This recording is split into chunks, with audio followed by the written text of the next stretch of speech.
जय माता दी। दोस्तों, आज नवरात्र का दूसरा दिन है। आज के दिन दुर्गा सप्तशती के दूसरे और तीसरे अध्याय का पाठ किया जाता है।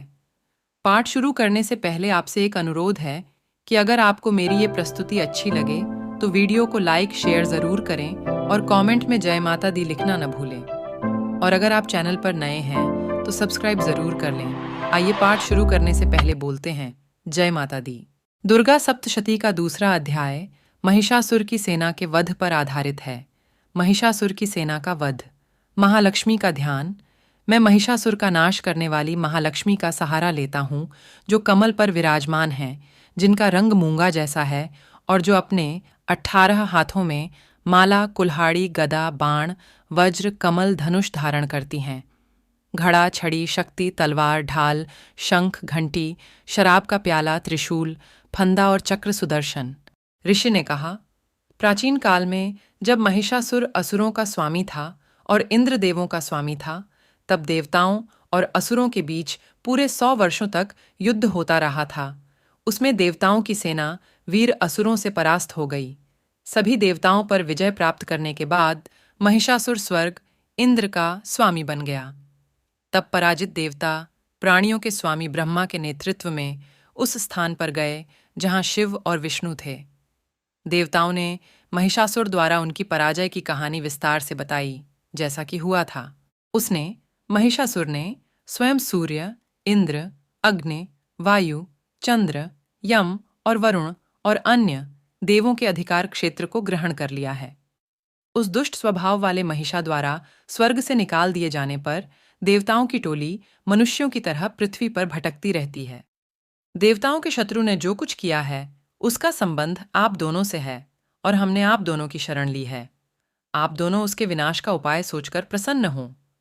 इस प्रकार देवताओं के वचन सुनकर विष्णु और शिव भी क्रोधित हो गए और उनके चेहरों पर तमतमा भड़क उठी। तीव्र क्रोध से भरे विष्णु के चेहरे से ब्रह्मा और शिव के चेहरे से भी एक महान प्रकाश निकला।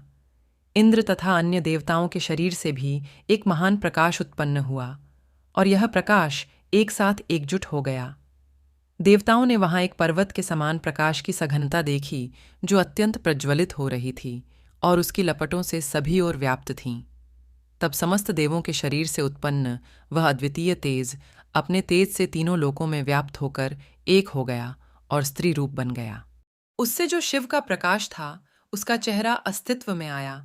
यम के प्रकाश से उसके बालों से, विष्णु के प्रकाश से उसकी भुजाओं से, और कैंड्रा प्रकाश के द्वारा उसके वक्ष स्थल, इंद्र के तेज से उसकी कमर, वरुण के तेज से उसकी टांगें और जांघें, और पृथ्वी के तेज से उसके कूल्हे।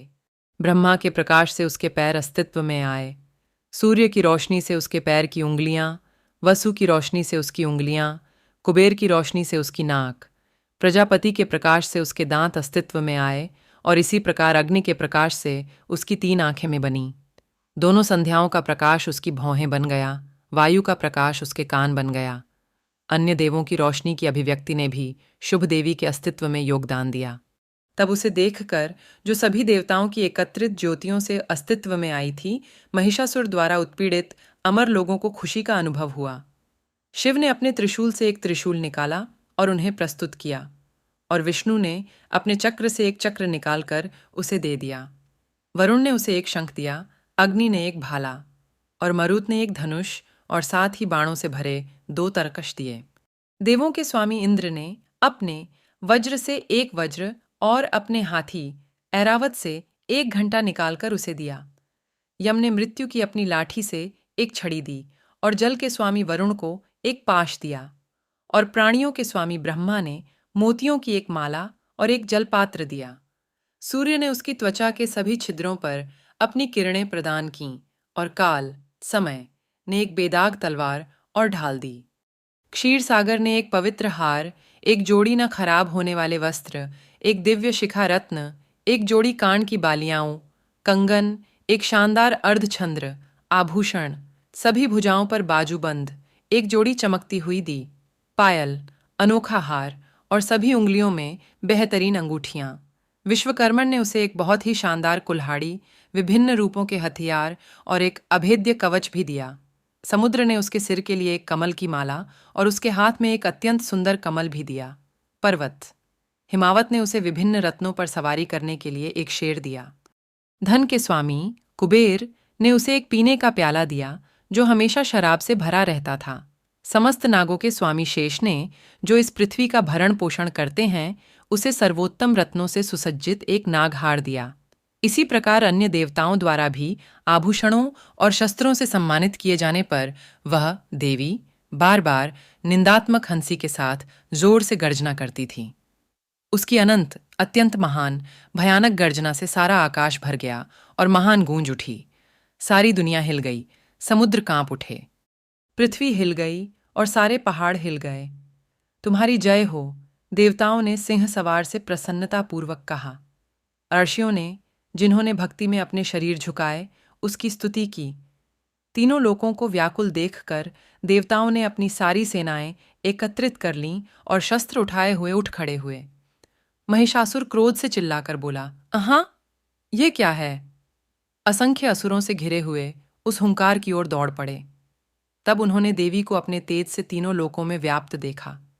अपनी पदचाप से पृथ्वी को झुकाना, अपनी मुकुट से आकाश को छिन्न भिन्न करना, धनुष की टंकार से पाताल को हिला देना तथा अपनी सहस्र भुजाओं से चारों ओर व्याप्त होकर वहां खड़ी हो जाना।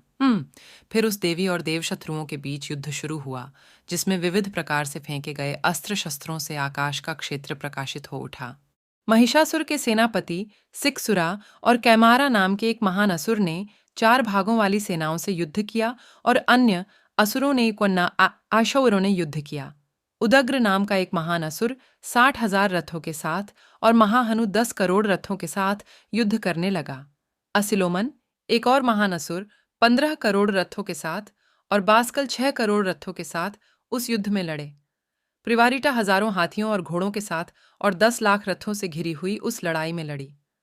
उस युद्ध में बिदाला नामक असुर 500 करोड़ रथों से घिरा हुआ लड़ा और अन्य महान असुर हजारों की संख्या में रथों, हाथियों और घोड़ों से घिरे हुए उस युद्ध में देवी के साथ लड़े। उस युद्ध में महिषासुर हजारों करोड़ों घोड़ों, हाथियों और रथों के साथ घिरा हुआ था। अन्य असुर लोहे की गदाओं और भालों के साथ, भाले और लाठियों के साथ, तलवारों, कुल्हाड़ियों और परछाइयों के साथ देवी के खिलाफ लड़ाई में लड़े। किसी ने भाले फेंके तो किसी ने पाश। वे उसे मारने के लिए उस पर तलवारों से प्रहार करने लगे। उस देवी चंडिका ने अपने अस्त्र शस्त्रों की वर्षा करते हुए बड़ी ही आसानी से उन सभी अस्त्र शस्त्रों के टुकड़े टुकड़े कर दिए, अपने चेहरे पर कोई दबाव डाले बिना और देवताओं और ऋषियों द्वारा उसकी प्रशंसा किए बिना ईश्वरी ने असुरों के शरीर पर अपने हथियार फेंके और देवी को ले जाने वाला सिंह भी क्रोध से अपनी जटा हिलाता हुआ असुरों की सेना के बीच जंगलों में आग की तरह दौड़ने लगा। युद्ध में व्यस्त अंबिका ने जो आहें भरीं, वे तुरंत सैकड़ों और हजारों की संख्या में उसकी बटालियन बन गईं। देवी की शक्ति से उत्साहित होकर ये बटालियन कुल्हाड़ियों, भालों, तलवारों, हलबर्डों से लड़े और असुरों को नष्ट कर दिया। इन बटालियनों में से कुछ ने ड्रम बजाया, कुछ ने शंख बजाया और अन्य ने उस महान मार्शल उत्सव में तालियां बजाईं। तब देवी ने अपने त्रिशूल, गदा, भालों की वर्षा, तलवार आदि से सैकड़ों असुरों को मार डाला और अन्य को, जो उसके घंटे की आवाज से स्तब्ध हो गए थे, नीचे गिरा दिया और दूसरों को अपने पाश से बांधकर भूमि पर घसीटती रही। कुछ तो उसकी तलवार के तेज प्रहारों से 2 टुकड़ों में बंट गए और कुछ उसकी गदा के प्रहारों से चूर चूर होकर जमीन पर गिर पड़े और डंडे से बुरी तरह पीटे गए। कुछ लोगों ने खून की उल्टी की। उसके त्रिशूल से छाती में छेद हो गया। कुछ लोग जमीन पर गिर पड़े। उसके सब ओर से बिंधे हुए और साही के समान दिखने वाले बाणों से देवताओं के कुछ शत्रुओं ने युद्ध के मैदान में अपने प्राण त्याग दिए। किसी की भुजाएं काट दी गईं, किसी की गर्दन तोड़ दी गई, किसी के सिर नीचे लुढ़का दिए गए। कुछ अन्य की सूंड बीच में से फट गई और कुछ महान असुर अपने पैर कटकर जमीन पर गिर पड़े। देवी ने कुछ लोगों को एक हाथ वाले, एक आंख वाले और एक पैर वाले को फिर से 2 भागों में बांट दिया और अन्य लोग, यद्यपि बिना सिर के हो गए, गिरे और फिर उठे। बिना सिर के सूंढों ने अपने हाथों में सर्वोत्तम हथियार लेकर देवी से युद्ध किया। इनमें से कुछ बिना सिर वाले धड़ों ने युद्ध में संगीत वाद्य यंत्रों की लय पर नृत्य किया। कुछ अन्य महान असुरों के धड़, जिनके हाथों में अभी भी तलवारें, भाले और भाले थे, अपने कटे हुए सिरों के साथ देवी पर चिल्लाए, रुको, रुको। पृथ्वी का वह भाग जहां युद्ध लड़ा गया था, असुरों, हाथियों, घोड़ों और रथों के मारे जाने के कारण अगम्य हो गया था। असुरों, हाथियों और घोड़ों का प्रचुर रक्त असुरों की उस सेना के बीच बड़ी नदियों की तरह तुरंत बहने लगा। जैसे अग्नि भूसे और लकड़ी के विशाल ढेर को भस्म कर देती है, उसी प्रकार अंबिका ने कुछ ही समय में असुरों की उस विशाल सेना को नष्ट कर दिया। और उसका वाहक सिंह कांपते हुए जटाओं के साथ जोर से गरजता हुआ युद्ध के मैदान में घूम रहा था और देवशत्रुओं के शरीर से महत्वपूर्ण सांसों को खोजता हुआ दिखाई दे रहा था। उस रणभूमि में देवी की टुकड़ियों ने असुरों से इस प्रकार युद्ध किया कि स्वर्ग में देवताओं ने पुष्प वर्षा करके उनकी प्रशंसा की। यहाँ सावर्णी मनु के काल में मार्कंडेय पुराण में देवी महात्म्य का महिषासुर की सेनाओं का वध नामक दूसरा अध्याय समाप्त होता है। दुर्गा सप्तशती अध्याय 3 महिषासुर का वध। दुर्गा सप्तशती का तीसरा अध्याय महिषासुर के वध पर आधारित है। ऋषि ने कहा, तब महान असुर सेनापति सिक्सुरा उस सेना को देवी द्वारा मारा जाता देखकर अंबिका से युद्ध करने के लिए क्रोध में आगे बढ़ा। उस असुर ने युद्ध में देवी पर बाणों की वर्षा की, जैसे मेघ मेरु पर्वत के शिखर पर बरसता है। तब देवी ने उसके बाणों के समूह को आसानी से काटकर उसके घोड़ों और उनके नियंत्रक को अपने बाणों से मार डाला। उसने तुरंत उसके धनुष और ऊंचे ध्वज को तोड़ डाला और अपने बाणों से उस असुर के शरीर को छेद दिया, जिसका धनुष कट गया था। उसका धनुष टूट गया, उसका रथ टूट गया, उसके घोड़े मारे गए और उसका सारथी मारा गया। तलवार और ढाल से लैस असुर देवी पर टूट पड़े। उसने तेजी से अपनी तेज धार वाली तलवार से सिंह के सिर पर वार किया और देवी की बाईं भुजा पर भी प्रहार किया। हे राजा, उसकी तलवार उसकी बांह को छूते ही टुकड़े टुकड़े हो गई। इस पर उसकी आंखें क्रोध से लाल हो गईं और उसने अपना पांव पकड़ लिया। तब महान असुर ने तेज से चमकते हुए भांडराकाली पर झपटा, मानो वह आकाश से सूर्य को फेंक रहा हो। उस शूल को अपनी ओर आते देखकर देवी ने अपने शूल को फेंक दिया, जिससे उसके शूल के 100 टुकड़े हो गए और वह महान असुर स्वयं भी टूट गया। महिषासुर के अत्यंत वीर सेनापति के मारे जाने के बाद देवों को दुख देने वाला कैमारा हाथी पर चढ़कर आगे बढ़ा। उसने देवी पर अपना भाला भी फेंका। अंबिका ने शीघ्रता से उस पर प्रहार किया, जिससे वह कांतिहीन हो गया और भूमि पर गिर पड़ा। अपने भाले को टूटा और गिरा हुआ देख कैमारा ने क्रोध से भरकर एक शूल चलाया और उसने उसे भी अपने तीरों से टुकड़े टुकड़े कर दिया। तब सिंह उछलकर हाथी के मस्तक के मध्य में बैठ गया और देवशत्रु से आमने सामने युद्ध करने लगा। फिर वे दोनों हाथी की पीठ से धरती पर आए और एक दूसरे पर भयंकर प्रहार करते हुए बड़े वेग से लड़े। तब सिंह तेजी से आकाश की ओर उछला और नीचे उतरकर अपने पंजे के प्रहार से कैमारा का सिर धड़ से अलग कर दिया और उदयग्र को देवी ने पत्थरों, वृक्षों आदि से युद्ध में मार डाला और करला को भी अपने दांतों, मुक्कों और थप्पड़ों से मार डाला। क्रोधित होकर देवी ने अपनी गदा के प्रहार से उद्धत को चूर चूर कर दिया, बास्कल को बाणों से मार डाला तथा ताम्र और अंधक को बाणों से नष्ट कर दिया। 3 नेत्रों वाली सर्वोच्च ईश्वरी ने उग्रस्य, उग्रवीर्य और महाहनु को भी अपने त्रिशूल से मार डाला। उसने अपनी तलवार से बिदाला का सिर धड़ से अलग कर दिया और अपने बाणों से दुर्धरा और दुर्मुद्धा दोनों को मृत्युलोक में भेज दिया। जब उसकी सेना इस प्रकार नष्ट हो रही थी, महिषासुर ने अपने भैंसे के रूप से देवी की सेना को भयभीत कर दिया। कितनों को उसने थूथन की मार से, कितनों को खुरों से, कितनों को पूंछ के कोड़ों से और कितनों को सींगों की चोट से गिरा दिया। कितनों को उसने अपकी तेज चाल से, कितनों को अपनी हुंकार और चक्र की गति से और कितनों को अपकी सांस के झोंके से पृथ्वी पर गिरा दिया। महिषासुर अपनी सेना को शांत करके महादेवी के सिंह को मारने के लिए दौड़ा। इससे अंबिका क्रोधित हो गई। पराक्रम में महान महिषासुर ने क्रोध में अपने खुरों से पृथ्वी की सतह को कुचल दिया, अपने सींगों से ऊंचे पहाड़ों को उछाल दिया और भयानक रूप से चिल्लाया।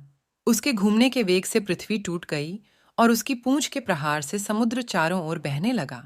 उसके लहराते हुए सींगों से बादल छेद कर टुकड़े टुकड़े हो गए। उसकी सांसों के झोंके से सैकड़ों की संख्या में पहाड़ आकाश से नीचे गिरने लगे। उस महान असुर को क्रोध से भरकर अपनी ओर बढ़ते देख चंडिका ने उसे मारने के लिए अपना क्रोध प्रकट किया। उसने अपना पाश उसके ऊपर फेंक दिया और महान असुर को बांध लिया। इस प्रकार महान युद्ध में बंधकर उसने अपना भैंसा रूप त्याग दिया। फिर वह अचानक सिंह बन गया। जबकि अंबिका ने उनके सिंह रूप का सिर काट दिया, उन्होंने हाथ में तलवार लिए एक व्यक्ति का रूप धारण कर लिया। तब देवी ने तुरंत अपने बाणों से उस पुरुष को तलवार और ढाल समेत काट डाला। फिर वह एक बड़ा हाथी बन गया। हाथी ने अपने महान सिंह को अपनी सूंड से खींचा और जोर से दहाड़ा, लेकिन जैसे ही वह घसीट रहा था, देवी ने अपनी तलवार से उसकी सूंड काट दी। तब महान असुर ने अपना भैंसा रूप धारण कर लिया और अपनी चल और अचल वस्तुओं से तीनों लोकों को हिला दिया। क्रोधित धमकी से विश्व की माता चंडिका ने एक दिव्य पेय बार बार पिया और हंसी। उसकी आंखें लाल हो गईं और वह असुर भी अपने बल और पराक्रम से मतवाला होकर गरजने लगा और अपने सींगों से चंडिका पर पर्वत फेंकने लगा। और उसने उस पर तीरों की वर्षा करके चूर चूर कर डाला और उसके मुख का रंग दिव्य पेय के नशे से भड़कते हुए हड़बड़ाहट में बोलने लगी। देवी ने कहा, दहाड़ दहाड़, हे मूर्ख, एक क्षण के लिए जब मैं यह दिव्य पेय पीऊं, जब तुम मेरे द्वारा मारे जाओगे तो देवता शीघ्र ही इसी स्थान पर गर्जना करेंगे। ऋषि ने कहा। ऐसा कहकर वह उछल पड़ी और उस महान असुर पर जा गिरी। अपने पैरों से उसकी गर्दन दबा दी और अपने भाले से उस पर प्रहार किया और उसके पांव के नीचे से उसे पकड़ लिया गया। देवी की वीरता से पूरी तरह पराजित होकर महिषासुर का आधा भाग उसके भैंस के मुख से अपने वास्तविक रूप में निकला। इस प्रकार अपने आधे प्रकट रूप से लड़ते हुए देवी ने उस महान असुर को ढेर कर दिया और अपनी विशाल तलवार से उसके सिर पर वार कर दिया। तब व्याकुलता से चिल्लाती हुई सारी असुर सेना नष्ट हो गई और देवों की सारी सेना हर्ष में थी। स्वर्ग के महान ऋषियों के साथ देवताओं ने देवी की स्तुति की।